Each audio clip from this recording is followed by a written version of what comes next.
Je m'appelle Mamadou Sanoussiba. Je suis le président de l'association des professeurs de philosophie du Sénégal, APROFIS.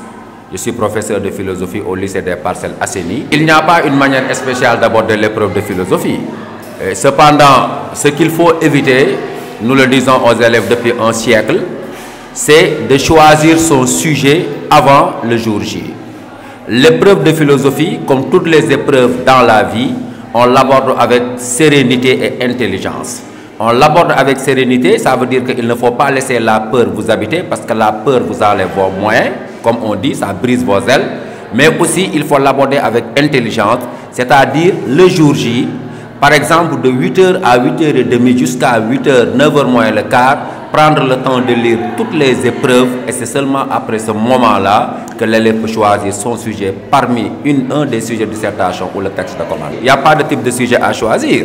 Il y a deux sujets de dissertation, un sujet de commentaire. L'élève les lit pendant 1 heure, 30 minutes, 45 minutes, ça dépend de son d'antithèse à degré de compréhension. Et après, il peut choisir le sujet qu'il veut. Le sujet qui est si à sa compréhension, mais après au moins 45 minutes de lecture de tous les sujets. Après avoir choisi son sujet, c'est le temps, d'abord son premier réflexe, c'est de savoir le sujet, le plonge dans quel domaine. Évidemment, il faut être très précis. Il y a des sujets qui sont d'ordre transversal, qui peuvent toucher 3, 4, 5 chapitres. Il y a des sujets qui choisissent un seul chapitre. Donc le premier réflexe, c'est de voir quel est le contexte restreint ou général du sujet, le placer et évacuer le reste de sa tête. Le temps, je le dis aux élèves, si un bon élève fait son travail, il peut avoir au moins 15 minutes qui n'appartiennent pas à l'ordre de l'écriture, mais à l'ordre de la lecture. Parce que nos élèves aujourd'hui, comme je le répète un peu partout, sont devenus des commerçants de fautes et des marchands d'incorrection. Tout azimut.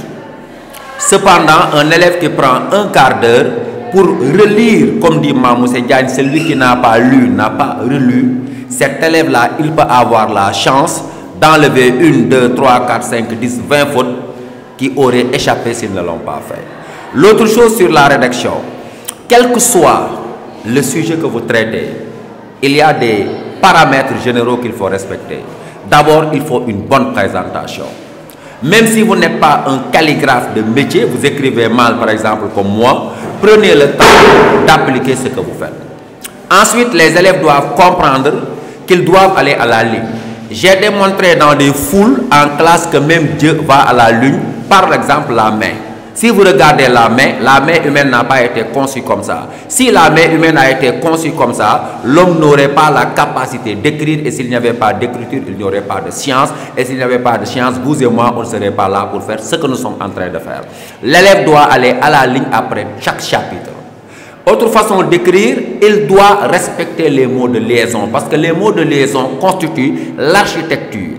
Les mots de liaison sont dans un texte ce que l'atome est à la matière, la brique architecturale.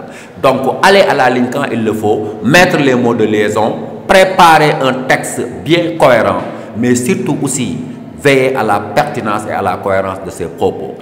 On n'a pas dit qu'il ne faut pas faire de citation, mais il faut se rappeler que la dissertation est avant tout une réflexion personnelle. Évitez deux choses, chers élèves, trop de citations et des citations trop longues. La condition sine qua non, c'est comprendre son sujet.